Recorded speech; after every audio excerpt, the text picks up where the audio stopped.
Hello, I'm Troy Harman, and I want to talk to you today about Lee reconnoitering Culp's Hill, July 1863.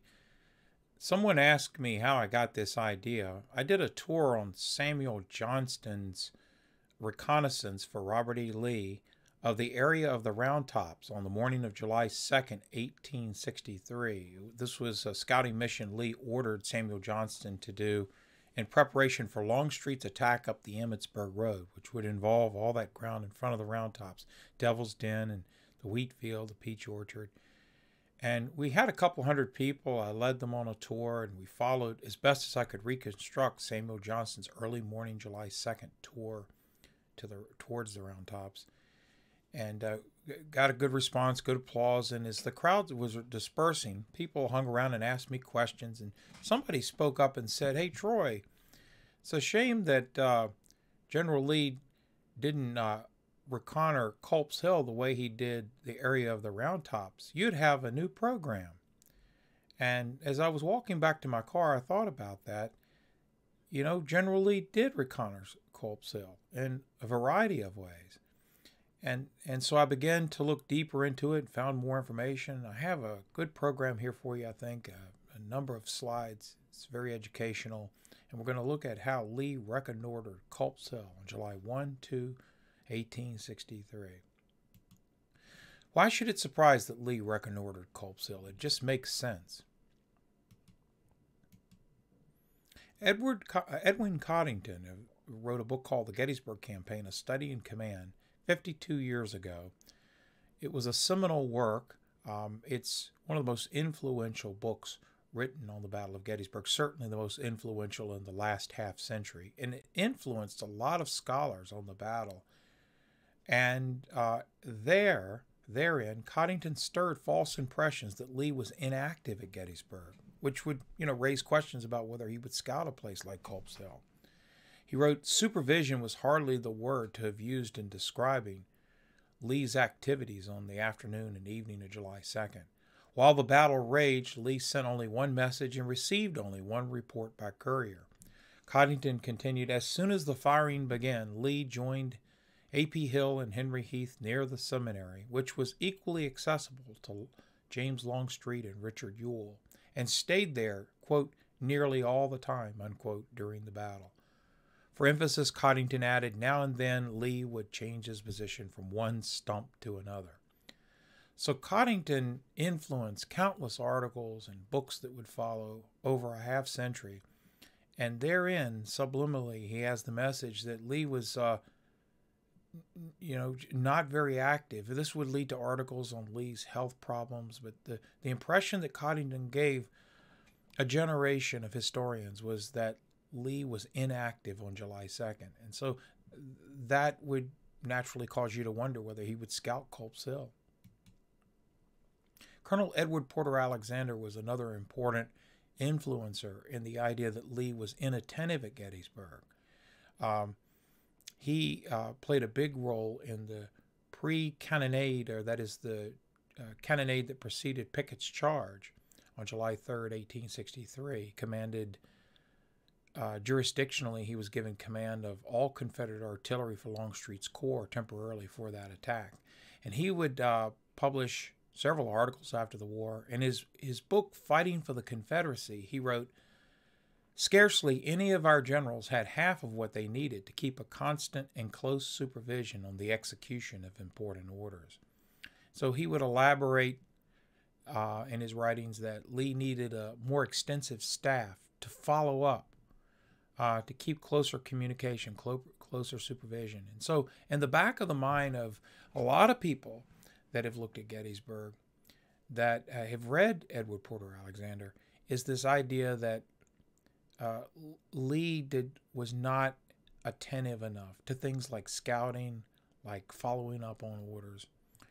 So there's this impression between Coddington and Alexander that Lee was both inactive and inattentive. False impressions aside, how did Lee reconnoiter Culp's Hill? Hotchkiss visited Gettysburg 5 months prior to the battle. Lee's reconnaissance began with Jedediah Hotchkiss' scouting mission to Gettysburg 5 months prior to the battle. Jedediah Hotchkiss traveled parts of 3 states in utmost secrecy in February 1863 to examine terrain and collect county maps. His scouting mission resulted in Lee's Gettysburg map. Hotchkiss pieced together these county maps to form a regional map for Lee's invasion into Pennsylvania. The map defined the parameters of Lee's invasion. You can see parts of 3 states here. There's Virginia, Maryland, Pennsylvania. Here's the Gettysburg area. My goodness, it's very extensive. And then let's take a look at the close-up of Gettysburg. And Hotchkiss identified thousands of surnames on his map with an accompanying chart of Southern sympathizers. So Lee had this extensive map involving parts of 3 states with incredible specifics, including the water and the roads and doors that he could knock on for food and for knowledge of the local roads that wouldn't appear on any map. So Lee scouting of Culp's Hill was within the broader contextual scouting by Jedediah Hotchkiss 5 months before the battle. It started that early. Early entered Gettysburg 5 days before the main battle. So let's build on this idea of Lee reconnoitering Culp's Hill. And we now move to 5 days prior to the battle when Confederate Major General Jubal Early observed Culp's Hill on June 26, 1863. Early wrote 14 years after the battle about a meeting that he had with Commanding General Lee of the Confederate Army, Ewell, the Corps commander who Early directly answered to, Robert Rhodes, another division commander, Early himself was a division commander, and John B. Gordon, who commanded a brigade of Georgians. And so these folks met on the front porch of a house just north of Gettysburg after sunset, July 1st, the end of the first day of the battle. Early wrote about the meeting. He said, "I was the first to speak, for I had examined more thoroughly and critically than the others the enemy's position east of Gettysburg, extending along Cemetery Hill and the adjacent heights to Culp's Hill. As my 2 brigades immediately confronted it, it was peculiarly my duty to do so. Moreover, I had been in Gettysburg the week before, when there was no enemy there, and had noticed the general character of the surrounding country." So he had come through Gettysburg 5 days earlier en route to York, Pennsylvania, where he was gathering up supplies and doing some engineering, that is, tearing up railroads and burning bridges. And he said he had a chance to notice the general character of the ground. And he continued on in this meeting. He said, "I was soon given to understand that General Lee's purpose was to ascertain our condition, what we knew of the enemy and his position, okay, and what we could probably do the next day. The purport of what I said was that the ground over which we would have to advance on our flank was very rugged and steep." My goodness, isn't Culp's Hill very rugged and steep? The enemy was then evidently concentrating and fortifying in our immediate front, and by morning would probably have the greater part of his force concentrated on that flank, and the position strongly fortified. So those are certainly descriptives of Culp's Hill that, if you know the battlefield, you know that it was heavily fortified, and the Federal soldiers there would start entrenching there as early as the evening of July 1st on the north slope. So why did Lee hold this meeting? It was to, like a sponge, soak up everything he could about the position, and that would include Culp's Hill. And he learned these details about Culp's Hill. How did Lee's army obtain the specifics? Let us further break down how this intelligence was first gathered and then added to before the Confederate assault of Culp's Hill, July 2nd, 1863. Confederate cavalry first approached Culp's Hill June 26, 1863. Lieutenant Colonel Elijah V. White's Commanches, 35th Battalion, Virginia Cavalry, first entered Gettysburg on June 26th, engaged scattered Federal cavalry among the surrounding environs of Culp's Hill. So this is all part of the milieu of Lee gathering information. It occurs as early as June 26th. White's Comanches chased the 21st Pennsylvania Volunteer Cavalry Regiment down the Baltimore Pike to Culp's Hill on June 26th. And in pursuit, fired upon Private George Washington Sandow, Company B, 21st Pennsylvania Volunteer Cavalry. He was mortally wounded. You can see this marker even today along the Baltimore Pike. George Washington Sandow then turned out to be the first casualty of Gettysburg. He died as a result of this chase and left his new wife, Anna Caskey Sandow, widowed. This would have been the view that White's Comanches had 5 days before the main battle as they pursued elements of the 21st Pennsylvania Emergency Cavalry. This is, we're looking from the Baltimore Pike and we're looking east. This is Wolf Hill in the background, McAllister Woods, McAllister Ridge, Culp's Hill. Here's a modern view. I took this picture here. Here's McAllister Ridge, Culp's Hill, Wolf Hill. This is how Jubal Early could speak so confidently to Lee about what he knew from 5 days prior to the battle. He had already come through Gettysburg, and his Comanches had already been to the environs of Culp's Hill.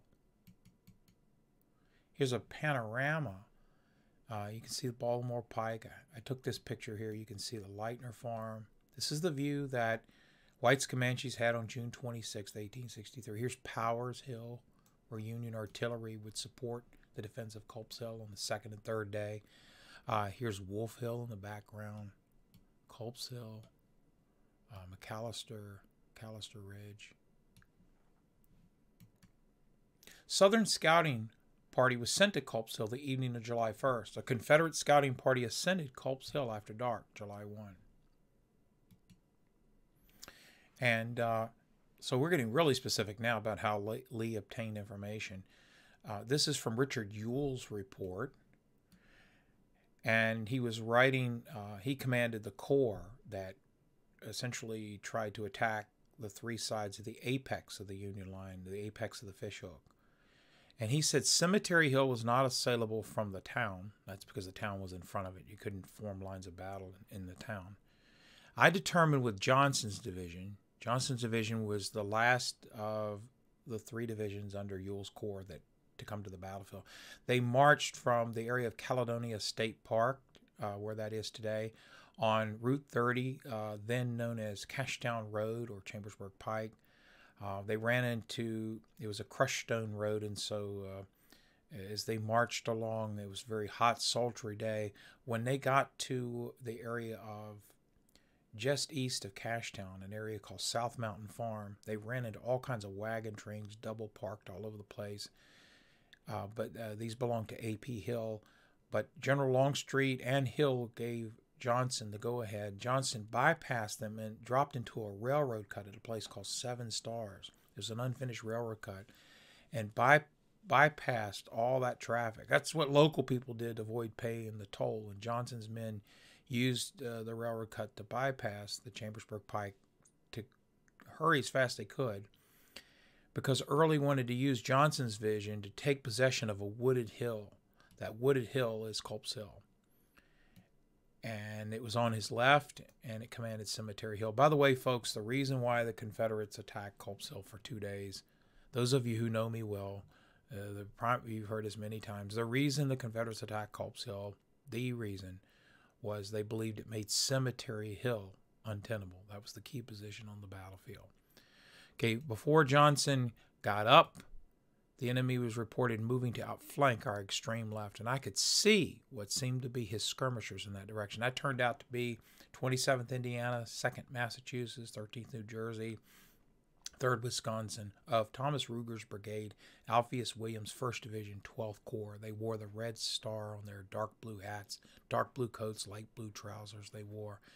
And they had marched 5 miles from 2 taverns, and had marched way out on a circuitous march to the east of Gettysburg to circle around and threaten Jubal Early's pursuit force that was pursuing the 11th Corps through the town of Gettysburg. That's an interesting story. Some of you have done that with me. We've walked that before. Okay, Ewell goes on to say, before this report could be investigated by Lieutenant T.T. Turner and Lieutenant Robert D. Early, these were on his staff. Ewell said Johnson was placed in position. The night was far advanced. Now, you have to understand they didn't have daylight saving time then. It was dark at 7 o'clock, 7:15. Let's continue on with this report. He goes on to say that Ewell says, I represented to the commanding general, that's to Lee, that the hill above, that would be Culp's Hill, referred to, was unoccupied by the enemy. Oh my goodness, how do they know that? As reported by Lieutenants Turner and Early, who had gone upon it. And that it commanded their position and made Cemetery Hill untenable, as far as I could judge. So here we have Lee's reconnoitering actually includes two individuals by name. T.T. Turner and Robert D. Early was actually on top of Culp's Hill. This convinced Lee that Ewell could stay where he was. Some of you know that Lee had considered trying to pull Ewell around to the east, from the east to the west side of Gettysburg. So anyway, Ewell says, Lee decided to let me remain. On my return to my headquarters after 12 midnight, I sent orders to Johnson by Lieutenant Turner, aide-de-camp, to take possession of this hill. That's Culp's Hill, if he had not already done so. General Johnson stated in reply to this order that after forming his line of battle this side of the wooded hill, again the Confederates always called Culp's Hill Wooded Hill, he had sent a reconnoitering party to the hill. Oh my gosh, we have another reconnoitering party to Culp's Hill. It's different than the one by Turner and Early. Johnson sent a reconnoitering party to the hill with orders to report to the position of the enemy in reference to it. This party, on nearing the summit of Culp's Hill, was met by a superior force of the enemy, which succeeded in capturing a portion of the reconnoitering party, the rest of it making his escape. So we're getting into the nuts and bolts now of Lee reconnoitering Culp's Hill. And we have specific names. Turner and Early were both there. This is not the division commander Early. This is Robert Early. Nearby 2nd Wisconsin Infantry entrenchments, approximately 100 yards from where much of Johnson's scouting party was captured. Johnson had 23 scouts, roughly, and 20 of them were captured. As many as 3 escaped. And it was very near where these entrenchments are today for the Wisconsin troops on the northernmost slope of Culp's Hill where they were captured. This is an Edward Forbes sketch of what the fortifications look like on the east side of Culp's Hill. Probably it looks similar on the north side. Johnson's scouting party, which got up there after dark, again, no daylight saving time. This is sometime after 7:15.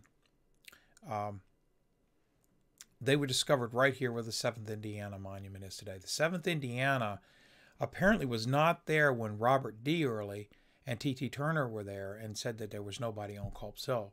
But between the time of that first scouting mission and the second one that Johnson authorized, there were Union troops there. And they were the 7th Indiana. They were a large regiment. A good-sized regiment at Gettysburg was 300 or 400 men, and there were 700 men in this regiment, 7th Indiana. They had missed the first day's fighting. They were part of Lysander Cutler's brigade that fought at the railroad cut on July 1st. 7th Indiana had been guarding wagon trains south of Gettysburg, and so when they arrived, they were placed to the right of those Wisconsin regiments on the north slope, and the scouting party ran right into them. Now, the importance of the scouting party is the 3 men who escaped were able to bring back information to Johnson and Ewell about where not to attack on Culp's Hill. Notice the Confederates, when they attacked on July 2nd and 3rd, did not attack on the north slope of Culp's Hill. They stayed on the east slope. Why? North slope was discovered on the night of the 1st by those who escaped. That were not captured in that scouting party. That they learned that it was too steep a precipice to attack on the north slope. So part of Lee's reconnoitering of Culp's Hill was learning where not to attack on Culp's Hill. Lee personally surveyed the Union right. Isaac Trimble, who would later lead a portion of Pickett's charge on the third day, he would write to the Southern Historical Society papers, quote, July 2nd, this morning, all was quiet. General Lee, about 9 a.m., rode over to General Ewell's headquarters, who was absent. He first met me and said, quote, he wanted to go to some point which would command a view of the country and of the enemy's position. I pointed out the cupola of the almshouse nearby, to which we ascended. From this we had a good view of Cemetery Hill, Round Top, Culp's Hill, and adjacent country. So Lee went up there with his glasses and he looked out. This is a view from the seminary cupola, but the almshouse had a cupola too, just north of Gettysburg. This would have been similar to the line of sight Lee would have had. I took this picture from Benner's Hill, looking to Culp's Hill. You can see the tower on Culp's Hill there in the distance. And that would have been the angle or line of sight that Lee would have had through his field glasses from the almshouse cupola to Culp's Hill. Here's another view of Culp's Hill. In the foreground, we see the Baltimore Pike. We see the dismantled fences that were turned into abatis and firewood. We can see East Cemetery Hill and the redoubts on it. And then here's Culp's Hill. And, okay, there we go.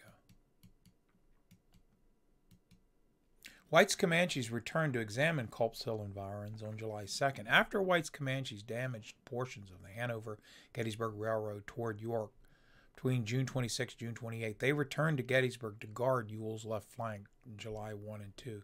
They were ordered to reconnoiter the Union right around Culp's Hill on the morning of the 2nd. So the plot thickens here. Lee continues to gather information now through White's Commanches. We know about the mission through Captain Frank Myers, Company A, 35th Battalion, Virginia Cavalry, and he wrote about this in a book called White's Commanches. He describes the expedition where he and another officer went to the environs of Culp's Hill. They took a scouting party there. We're going to learn about that. Here's a picture of White's Commanches, Company E, Luray, Virginia, August 19, 1894. And I recommend highly that you go to Centura WordPress. This was posted by Robert Moore. You can learn a lot. It's a great website. You can learn a lot about White's Commanches there. Now, we can see the Hanover Road. This is a map that appears in an electronic exhibit in the Gettysburg National Military Park Museum. But it's from the base map of the Warren Culp map.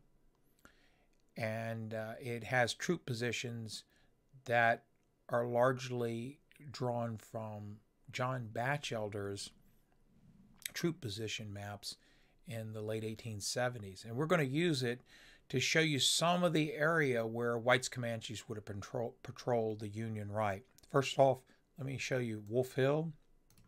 You can see Culp's Hill. This is the areas that we're interested in on our program here. Powers Hill, McAllister Hill, and of course you can see Cemetery Hill here and Cemetery Ridge, the famous peach orchard. But we're focusing over on the east side of the battlefield, east of the town of Gettysburg. And the Hanover Road, along with the access farm lanes and field roads to Culp's Hill and Baltimore Pike, are what we're interested in here. Now I'm going to show you some buildings. I want to show you the Daniel Lady Farm along the Hanover Road. That was within the area that was patrolled by White's Commanches. Also the Brinkerhoff House. The E. Deardor Farm. 16th Pennsylvania Cavalry marker. There's a marker here along Hoffman Road for the fighting at Brinkerhoff Ridge. I want to show you the 3rd Pennsylvania Heavy Artillery marker. I just want to familiarize you with the area. Maybe it'll inspire you to want to go out and drive that part of the field. It's not as visited as often as the Round Tops and Pickett's Charge, and it's just a fascinating area to visit. It was patrolled by White's Commanches on the morning of July 2nd before Union cavalry eventually blocked their access to the Baltimore Pike. So let's take a look. Oh, and before I go any further, I should say there are 3 distinct parts to Brinkerhoff Ridge. Here, here, and here. Just like McPherson Ridge has eastern and western McPherson Ridge, there are 3 separate, distinct ridges that we might call Brinkerhoff Ridge. It was fighting here on July 2nd between the 2nd Virginia, Naden Bosch's 2nd Virginia. They're part of the Stonewall Brigade, and they came out of these woods here, and they fought against the 10th New York Cavalry. This is a fight on July 2nd called the Fight for Brinkerhoff Ridge. And then the 3rd Pennsylvania Cavalry came up along with the 1st Maryland and New Jersey Cavalry. That was a whole battle there around 4 o'clock on the 2nd day of the battle. But there's the 3 Brinkerhoff Ridges. Okay, try to remember that. And let's go through it. Daniel Lady Farm was part of the area patrolled by Virginia Cavalry. Brinkerhoff House, the Storic House. Okay, so this Lady Farm is right here, Brinkerhoff House here, Storic House here. All right, let's keep it moving. I want to familiarize you with the area that White's Comanches would have patrolled. This is one of the Brinkerhoff Ridges here, and then another one here. You can see a crowd there. I had the good fortune to lead those folks on a tour of Brinkerhoff Ridge.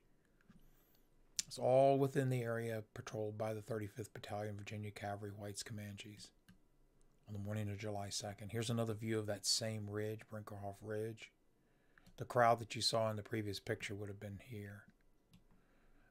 And then over to the far right, the 10th New York Cavalry Monument, because later on, the 10th New York Cavalry would fight on Brinkerhoff Ridge and pretty much seal any access that White's Comanches would have east of there.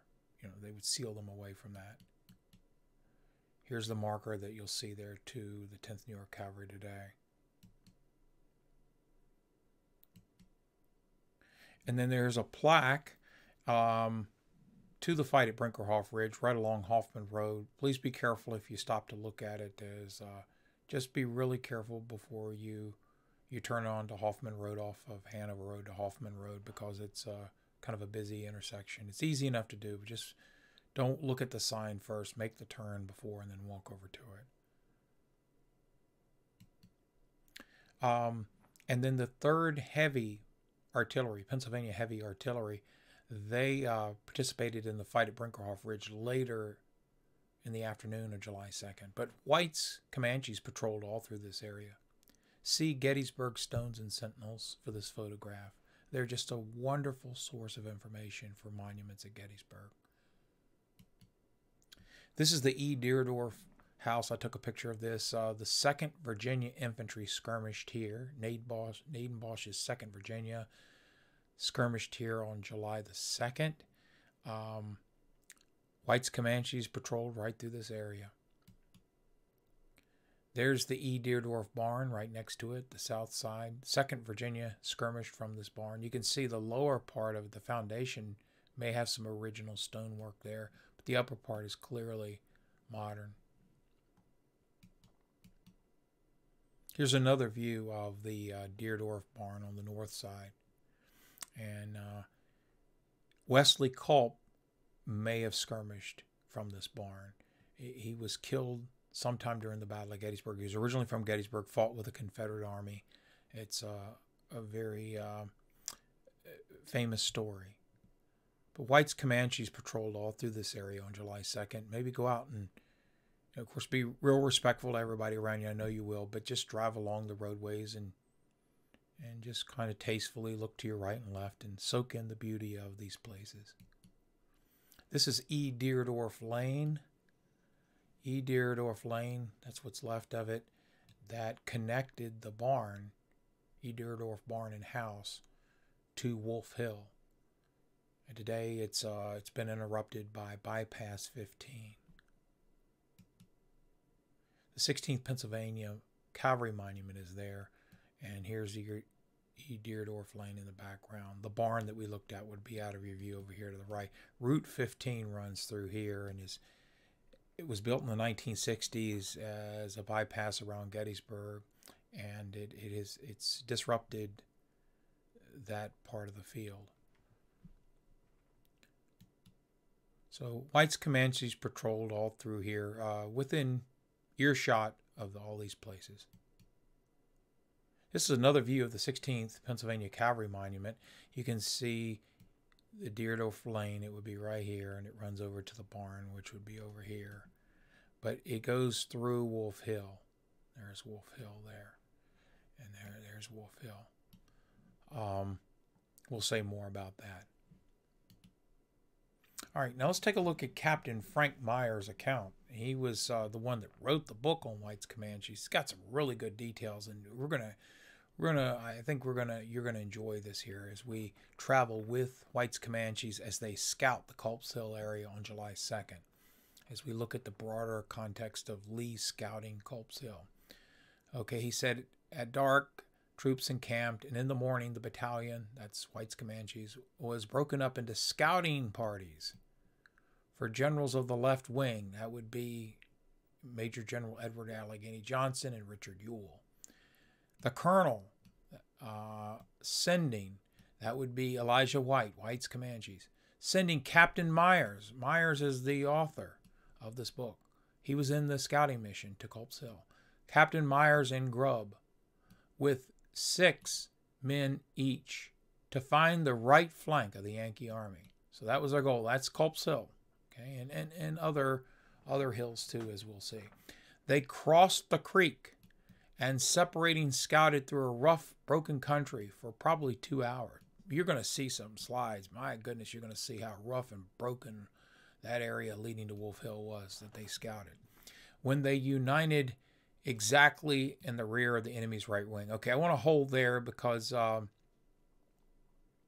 have this same account a little bit later on, and we'll look at it more in detail, the latter half of it later. I do want you to see something else that's interesting, though. He says, Myers, that's this fella here, he had 6 people with him, and they went around the right flank. So they took kind of the wide arcing maneuver to the south in the direction of Culp Hill, while Grubb took 6 and passed through an opening in the Union line without even knowing it until he found himself in the rear. Okay, so we're going to look at Grubb and Myers. Myers goes around on the outside. Grubb goes right through the middle. And they're going to scout the area of Culp Hill. Let's scout with them.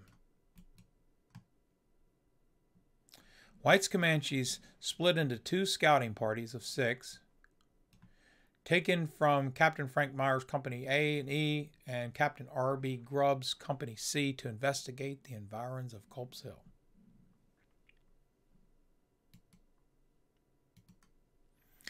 Now, the route that they took, here's your E. Deerdorf farm right here. We saw that picture of that earlier. Oh, let's go back. Not just yet. There's E. Deerdorf. And they would have taken a road today that's called Highland Avenue Road. That's most likely the route that they took. Back then, it was just a series of farm lots that were connected. And they made their way down to this point.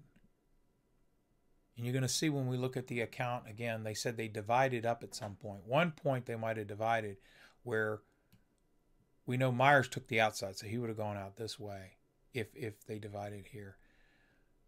And Grubb would have took the inside or out this way. So you got 6 cavalrymen going inside and 6 going to the outside. The writer of the book, White's Comanches, went to the outside. If this is where they split, this is modern-day Highland Avenue that Myers would have taken all the way. You can drive that today on your own. But Clap Saddle Road is the interior route taken by Grubb. And I think it's highly likely that at least Grubb took this interior route because he found his way through the Union line without even knowing it. Okay, so there was a gap. And the best place to get to the gap was crossing at McAllister Mill. There was a footbridge there. I want you to pay attention to this because I'm going to reinforce this idea in a minute. I'm having too much fun with this. But now another place where the divide could have been would have been right here. You've heard of Lost Avenue? Dean and Judy Schultz live at the W.P. Baker farm here. Just fine, fine, fine people. And you want to knock on their door or call them. Go to the National Park Visitor Center when it's open and ask for Dean's number and call there, and he'll arrange to show you Lost Avenue right here. It's called Neal Avenue, but so few people visit it, they call it Lost Avenue. This is another place where they might have divided, because in Myers' account he said he and Grubb divided at some point to cross the creek. This would have been a natural divide. This would have been a natural divide. So Clap Saddle Road, let's go back just quickly. Clap Saddle Road, Highland Avenue Road, and they found their way to the Baltimore Pike, which would be right here. Okay, or could have crossed right here at the sawmill. All right, and so that's the routes that they would have taken. Visit mapsofthepast.com. This is from that. It's just an outstanding source to look at maps. All right, here's a picture from the Tipton collection of McAllister Mill Road that leads down to the dam. And Myers called it rough, broken country. Would you agree with that? Very rough and broken country is Wolf Hill. And they passed right through. Grubb went right through it. And the path that I just showed you leads here. And there's, oops. In the background, you can see Wolf Hill. And then here in the foreground, you can see Lost Avenue or Neal Avenue behind Dean and Judy Schultz's place. And that would have been the route most likely that Grubb took. Actually, let me correct that. It's possible that Myers took 6 men through Neal Avenue, Lost Avenue, and then over on Clap Saddle Road, parallel with it, is where Grubb would have gone. We also said it's possible that there's one other possibility that Myers went around Wolf Hill. But we're basically looking at 3 possibilities. And they said it was rough and broken country. Okay. Now this is the footbridge at the McAllister Mill. And it's a Tipton photograph, and you can see it there. Remember that bridge. I'm going to bring it up again. I took this photograph towards the end of the winter, and you can see Rock Creek. Here's Wolf Hill. See how rough and broken it is. Here's Culp's Hill, and then Rock Creek. The bridge, footbridge, is a little bit further to the right or to the south. Myers said that he took 6 and they went around the outside of Wolf Hill, essentially. That's what he pretty much says. And it could be that they went just far enough south, not only to clear Wolf Hill, but to cross south of the bridge so they wouldn't have to go across the water. So this is always a possibility. This is the Baltimore Pike. This is the Rock Creek Bridge today.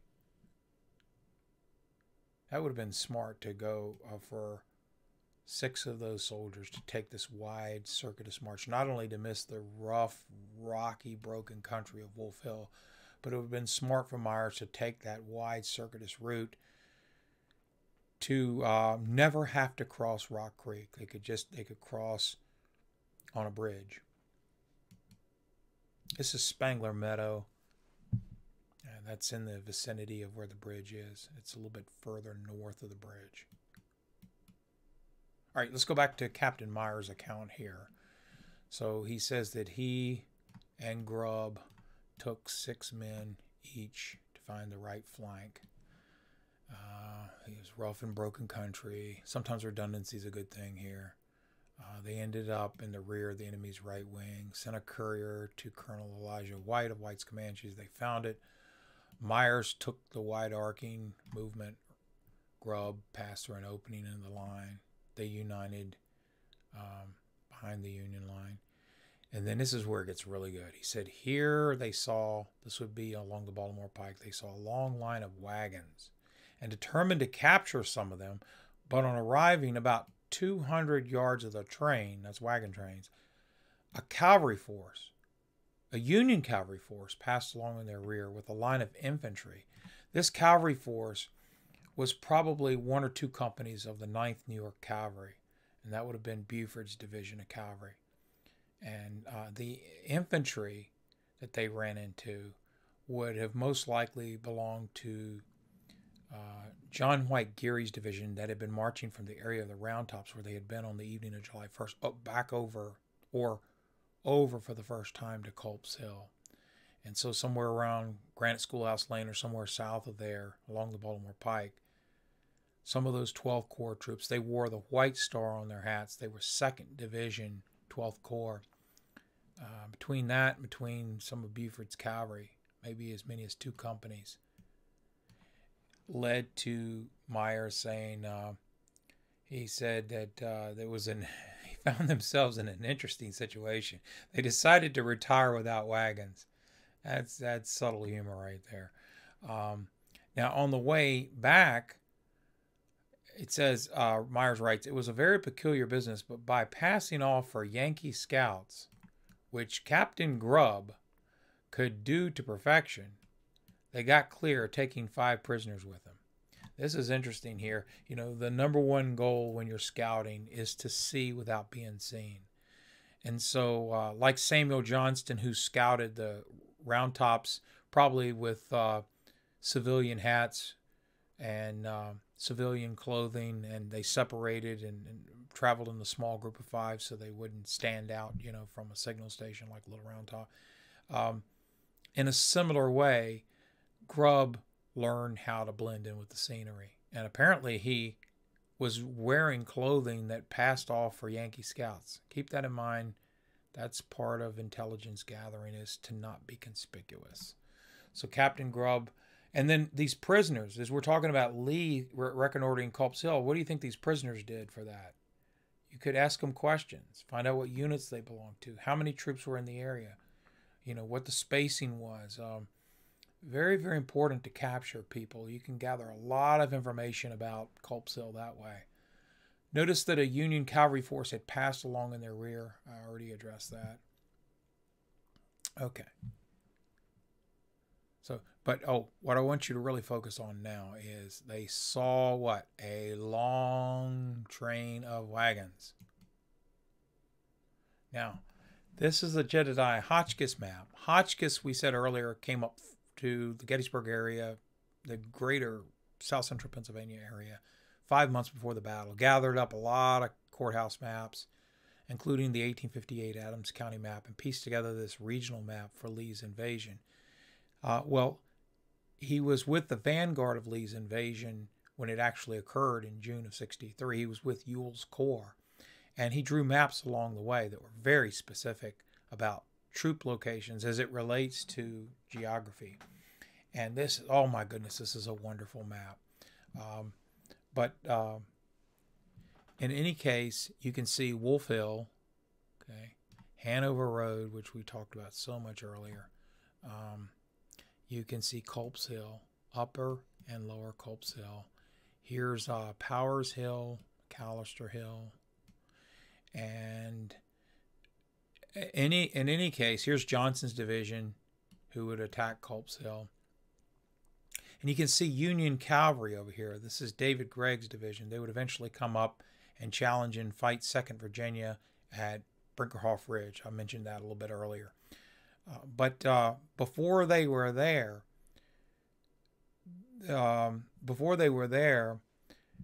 White's Commanches had a free run of the mill all through here. They could just scout all through here, and we've talked about that. But what I want you to see now, let's go back one. Let's just add emphasis. They saw a long line of wagons. Did Grubb and Myers. And there are the wagons, right there. Hotchkiss drew this in real time. There are the wagons right on the Baltimore Pike. So that tells us exactly, and their goal was to find the right flank of the Union line, and they found it, and there it is. Now there's Culp's Hill and Wolf Hill. They found these wagons. Now, reason Gregg's cavalry moved up in here was because White's Commanches had free access to the Baltimore Pike, and Gregg's men were filling that gap, so no more Confederate cavalry would have access to these wagons. Now, how is this important in the bigger picture? The bigger picture is that on the third day of the battle, at a place we call East Cavalry Field, sort of out of the picture out here, East Cavalry Field, Jeb Stuart's cavalry would position themselves there so that if Pickett's charge had succeeded in conjunction with the attacks on Culp's Hill had succeeded, this pincer around the cemetery, and had the Union started to retreat down the Baltimore Pike, which they would have had to, because their next supply base was at Westminster, 24 miles south on the Baltimore Pike, and their water source, next available water source, was there, a place called Pipe Creek, and had a retreat started from Pickett's charge on July 3rd with the cooperative attacks on Culp's Hill. It was sort of like squeezing a tube of toothpaste at Cemetery Hill. The retreat was supposed to go south. He would have gone south on the Baltimore Pike. Stuart's cavalry was out here waiting for that moment. General Custer's cavalry and Gregg's cavalry never allowed him to do this, and the Union line never broke, so this never happened. But had the Union Army started to retreat, it would have had to retreat down the Baltimore Pike, and Confederate cavalry was placed 3 miles east of Gettysburg so they could cut off this retreat. Now, what they would have done is they would have hit these wagon trains, and the wagon trains were more extensive by July 3rd, but you're talking about miles of wagons. They would have, if they had gotten anywhere near them, had this phase of the plan ever developed, you shoot the horses, set fire to the wagons, knock them over on the road, burn bridges that Federal infantry and wheeled vehicles would have to cross between here and Westminster. So the reasoning for placing Stuart's cavalry out here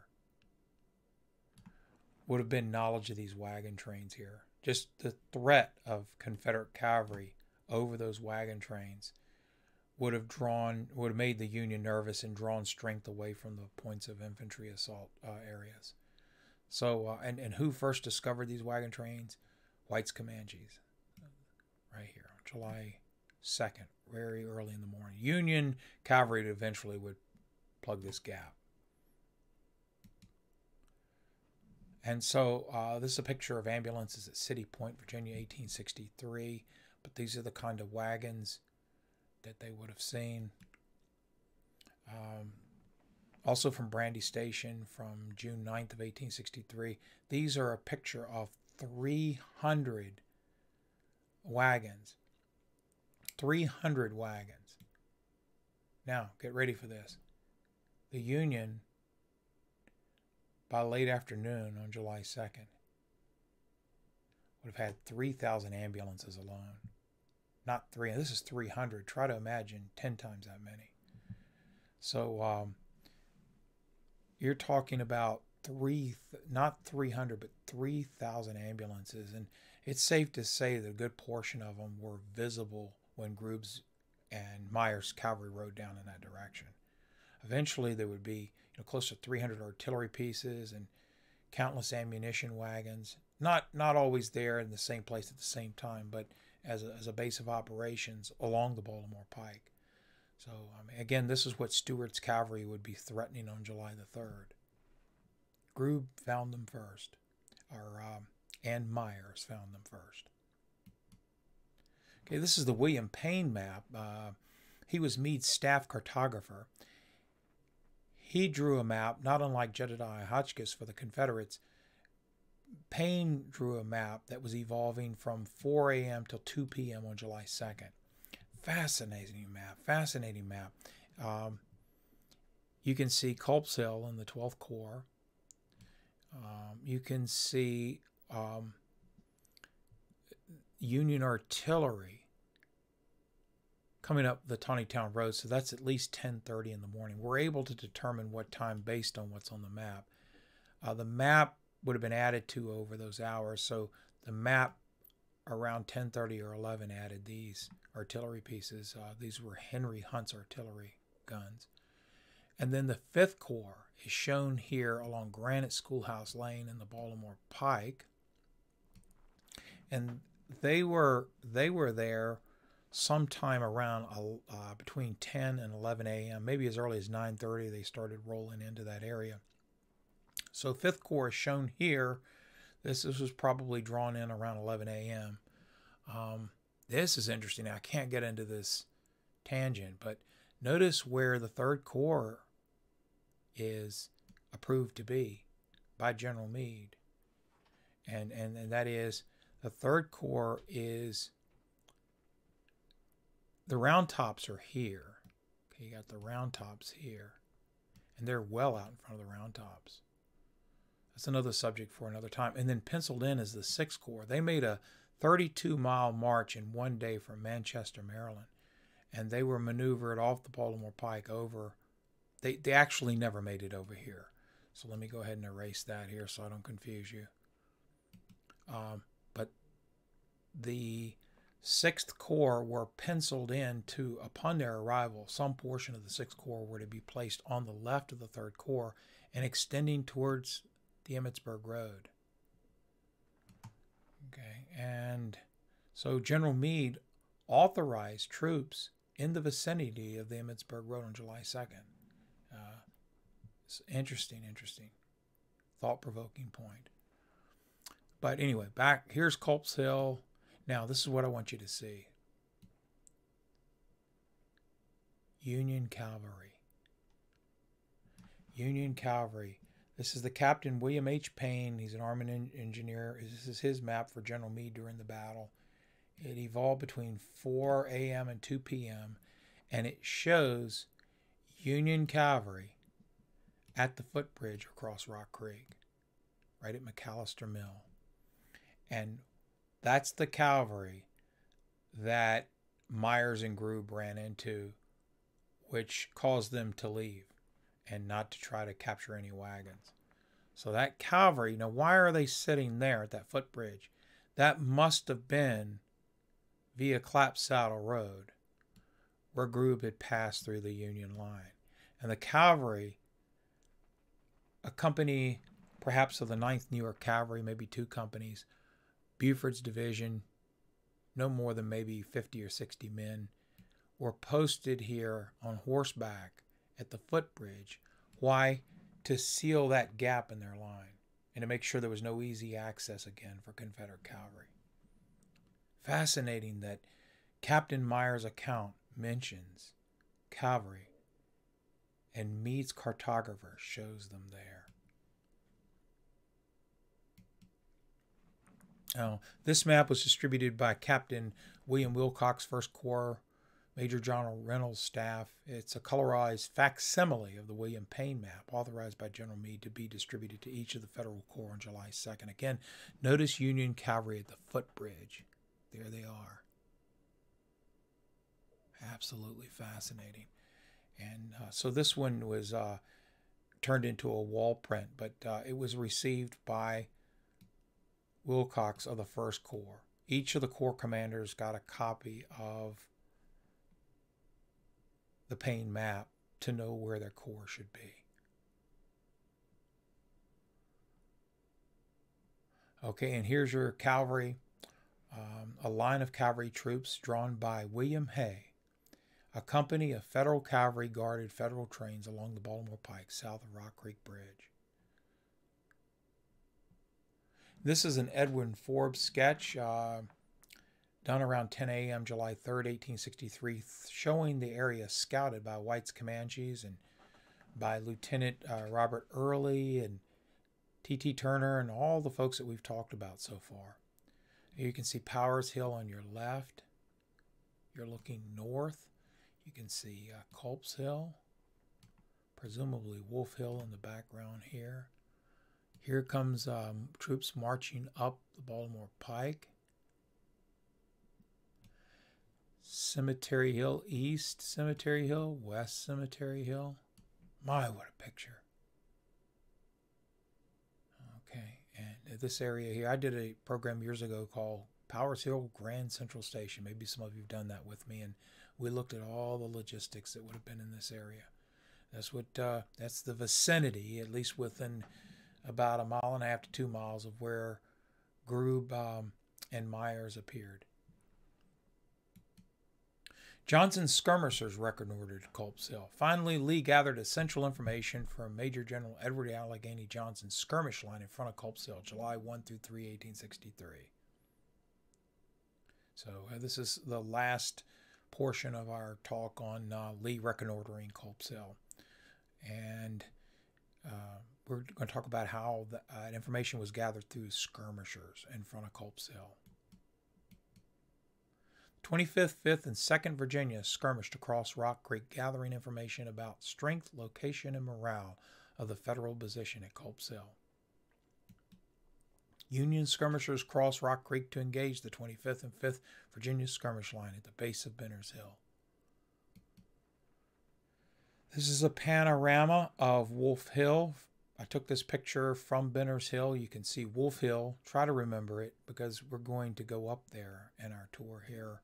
I'm going to show you a picture from there looking back to Benner's Hill in a few minutes. Try to remember that.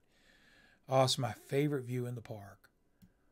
You got Wolf Hill on the left, McAllister Hill and Powers Hill. Here's McAllister and Powers Hill. Culp's Hill with the tower there. Skirmishers, Confederate skirmishers would have been here, here, and all down here, covering Benner's Hill so Union skirmishers couldn't get close enough to shoot at their artillery. There was Confederate artillery all along the top of the hill here. And so the Confederate skirmishers were out there protecting the artillery. They were also gathering information about Union strength. Johnson's report addressed the skirmishing and the information that was gained. He talked about that at dawn the next morning, the enemy skirmishers were seen in our front, that's out in front of Culp's Hill, and a brisk fire was opened between them and my own, which was kept up during the day at long range, with short intervals of quiet. Our left flank being harassed by enemy sharpshooters, posted in a wheat field in Wood, I ordered Colonel Nadenbosch, that's 2nd Virginia, with his regiment, to ascertain. I want you to notice over here, information gained. Skirmishing is less about shooting and more about gathering information. Okay? Ascertain. And then he says, leaving skirmishers in the edge of the wood and reported. This information I communicated. See, so the skirmishers are not just about being excellent marksmen. They're out there to gather information, to ascertain, to report, to communicate, receive information. This is all part of our milieu of discussion about Lee reconnoitering Culp's Hill. Here's another view from Benner's Hill to Wolf Hill. I want you to see that. That's where the 2nd Virginia went and where the 5th Virginia advanced. They went up into those woods there, and they would find the Union 27th Indiana in the morning, and they would find on the morning of the 2nd. It's out beyond this area here where White's Commanches were scouting. And then later in the morning to early afternoon, they found the 9th Massachusetts Infantry and skirmished with them. And Wolf Hill, which I just showed you the picture of. See how steep it is? I had the good fortune of climbing it with a couple of friends a few days ago. You can go right on up to the top here. Oh my goodness. It's rough and broken and rocky country, said White's Commanches.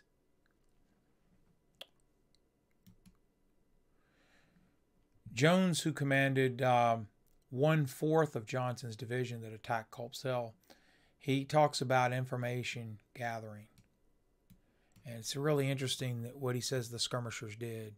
He said they watched the motions of the enemy. Oh, Let's clean that up a little bit there. They wash the motions of the enemy.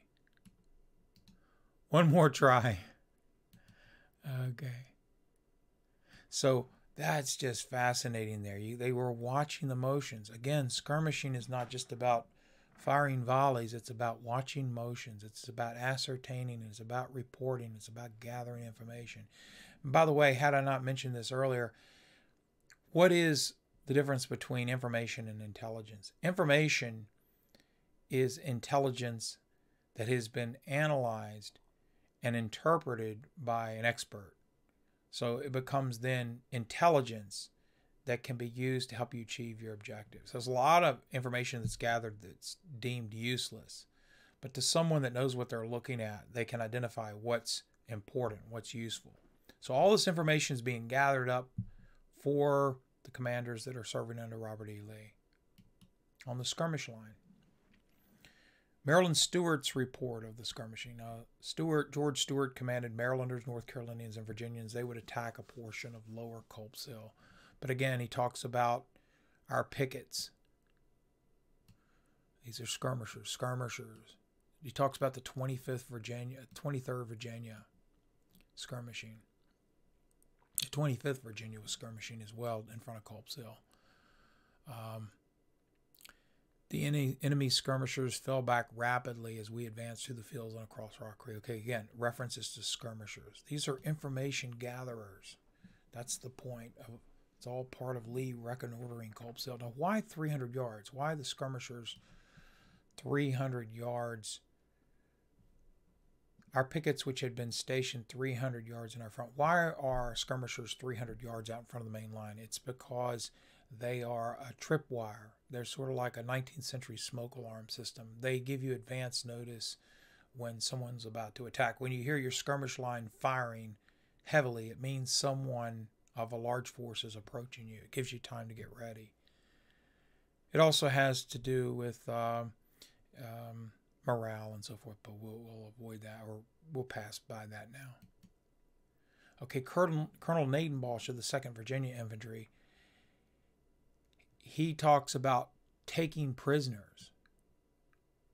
We mentioned earlier that Grube passed off for a Union scout so that he could take 5 prisoners. Taking prisoners is a way to gather information, more information. You can identify and you can question. So skirmishers were out there gathering information.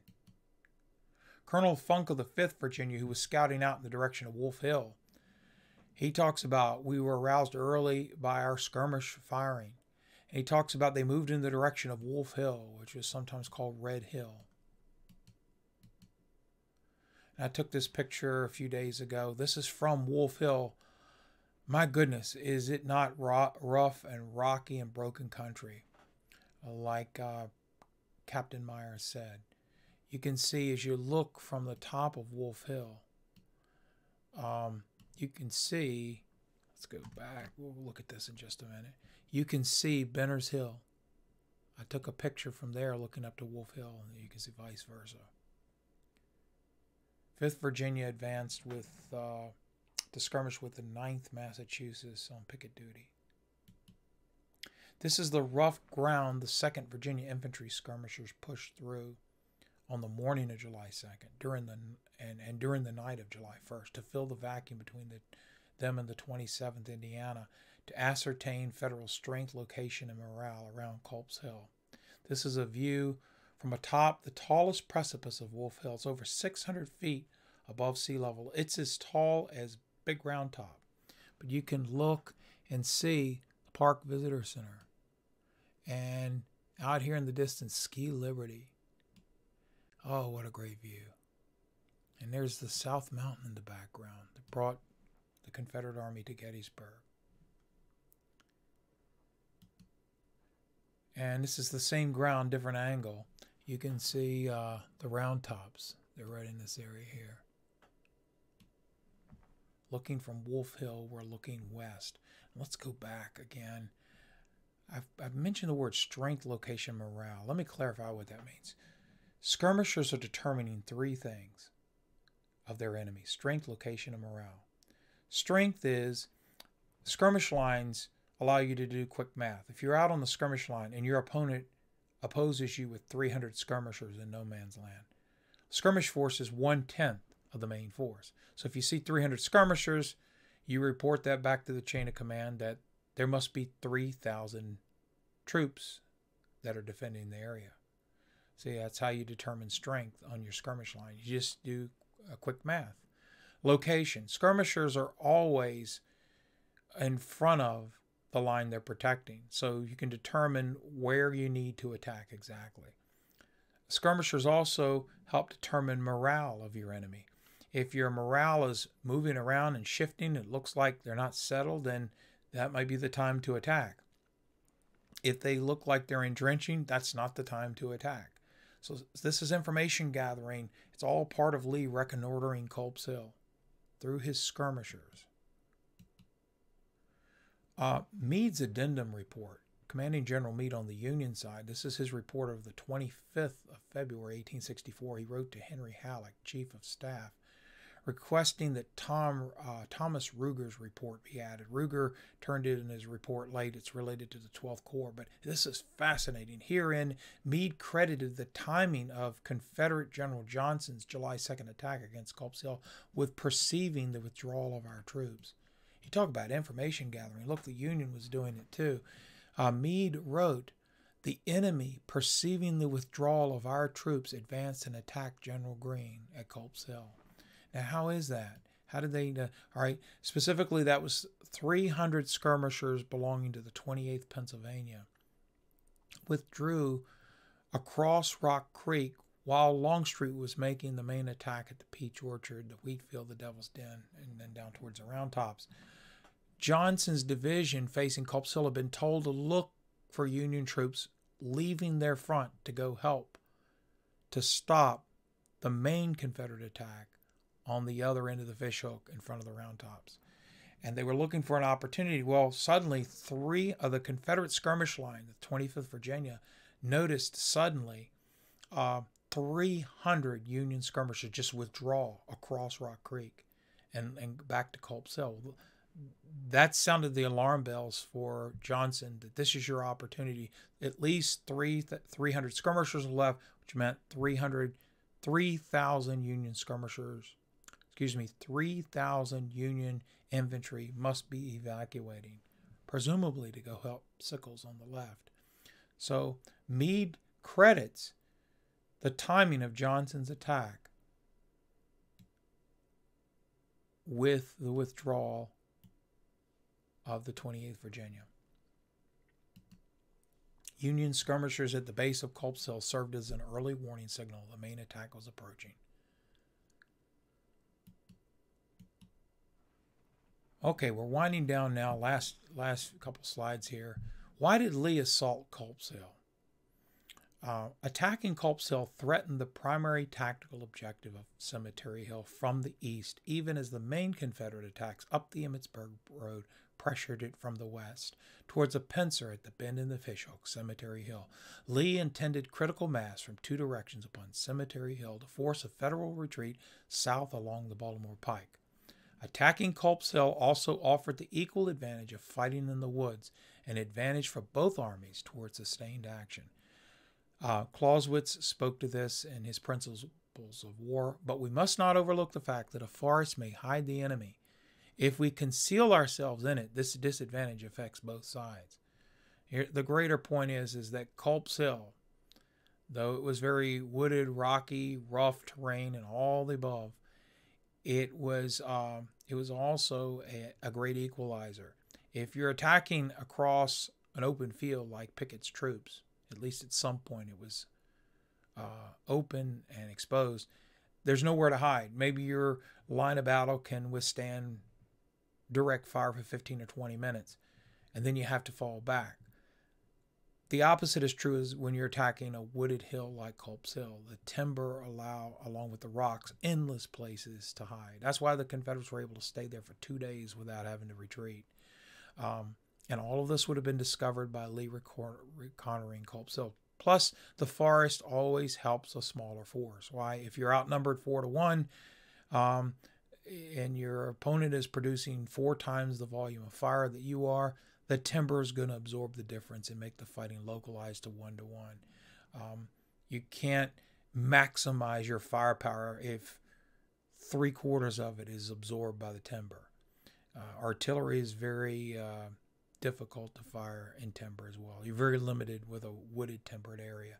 So the Confederates used the woods of Culp's Hill, which they found through reconnoitering to be there. They learned that they could sustain a presence there for the better part of 2 days. 12 hours the Confederates would hold the woods of Culp's Hill.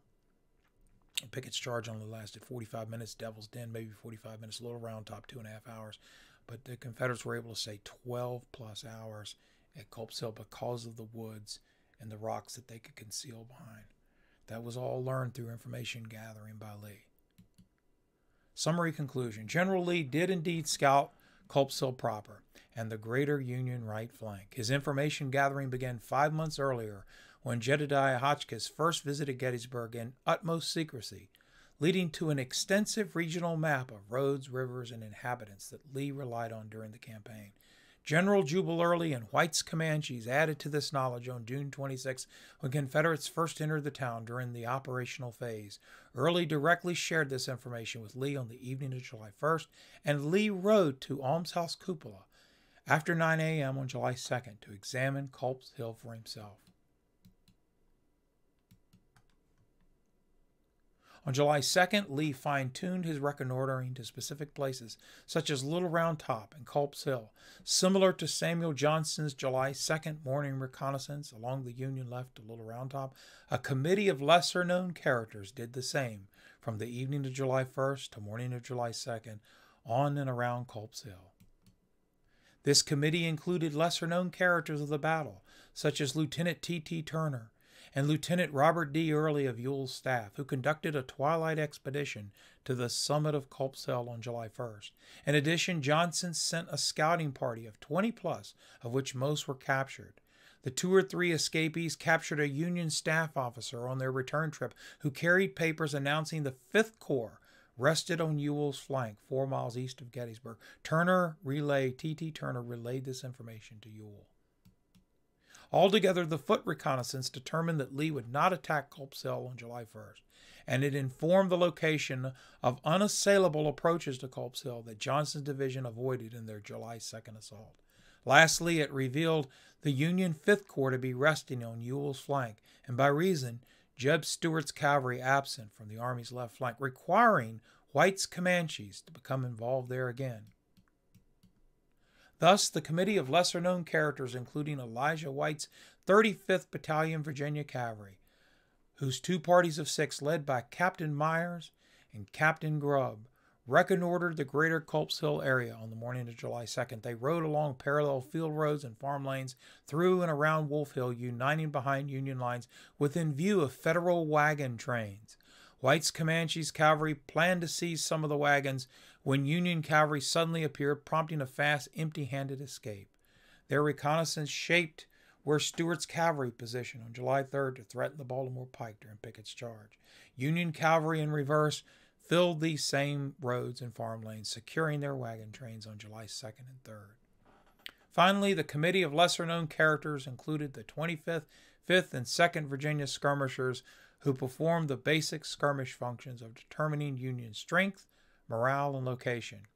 Determining strength resulted from quick math along the Federal skirmish line to determine Union numbers on the main Culp's Hill. Determining morale involved gauging the stoutness of Federal skirmish fire, along with listening to Federal tree cutting on Culp's Hill for breastworks and artillery sight lines. Finally, the Confederate skirmishers determined Union location by filling the vacuum between opposing skirmish lines. They understood that skirmish lines trace frontage of the main line that is 300 to 500 yards behind them. And that's Lee reconnoitering Culp's Hill. I thank you for your attention.